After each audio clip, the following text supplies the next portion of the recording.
It's the end of the week, and so it's time to take out the trash.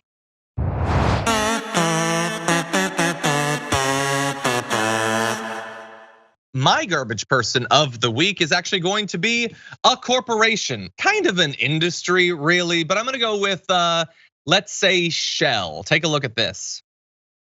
Well, in the past quarter, Shell made bumper profits of $9.5 billion.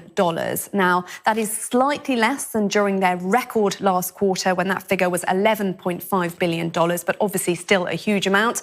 The company says the drop is down to weaker natural gas trading and a reduction in oil refining margins, but it's still massively up on the same quarter this time last year when it was $4.1 billion.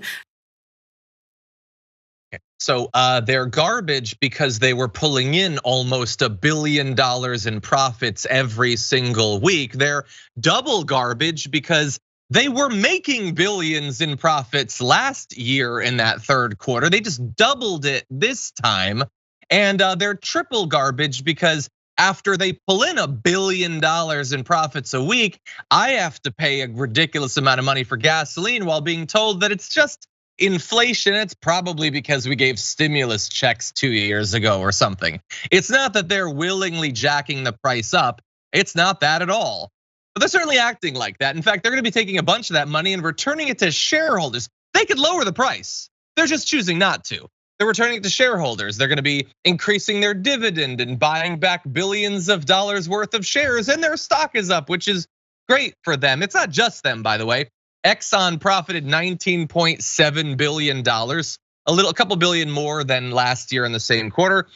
Chevron was at $11.2 billion. They nearly doubled from a year before. All told, the net income for the world's oil and natural gas producers is set to double this year from last year to a record $4 trillion. But they have to increase prices for you. How would they stay in business otherwise? By the way, the issue really is the growing disconnect between the price of oil and the price of gasoline. If you take a look at this chart, which compares crude oil versus gasoline prices from the late 1980s to the present, they have usually had a very tight relationship. And you can see that overall it has been going up, but over the past year or so, it has been wildly disparate, the price between those two things. Oil is expensive, but that is not what is causing the rising price of gasoline. Anyway, the further issue, of course, would be that while Shell says that they expect that there will be in the UK, that's where the video is from, additional windfall taxes. They say we should be prepared for higher taxes. Here in the US, where we're suffering so much, and everyone should definitely vote based on gas prices, all we're doing is once again having Biden urge oil companies to cut prices. I'm sure they'll do it. All you have to do is send a strongly worded letter and they'll willingly give up hundreds of millions of dollars every single week. Brett, what do you think? I mean, I'm with you on that. I think it's absolutely ridiculous. One fact to know is that inflation is about 8.5% and increased wages are about 5%. So there is a 3% hike in that basket of goods they use to measure inflation that has nothing to do with wages. But when you hear everyone in business and everyone on mainstream media and everyone on the right talk about what's responsible for inflation, they won't talk about the billions of dollars in profit that the oil and gas industry has. They're only gonna talk about how you guys are too picky when it comes to what job to take. So we're gonna use increased interest rates to hobble your job and hobble the economy. And it's your fault, you stupid worker. 100%. Well, those are our garbage people, but 57,000 of you chose one as well. We're gonna give you the top 5 here for this week. Coming in at number 5 with 3% of the vote is Jesse Waters for joking about using arson as a final solution for squatters.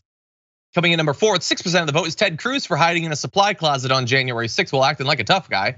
Coming in at number 3 with 9% of the vote is Lauren Boebert for saying women were the lesser vessels or whatever. Coming in number 2 with 22% of the vote is Candace Owens for wanting to sue George Floyd's family. Jesus. But it's not even close. Your garbage person of the week with 60% of the vote is Clarence Thomas for blocking Lindsey Graham's subpoena to testify before the Fulton County investigation into election fraud and interference and all that. Thank you to the nearly 60,000 of you who voted in that.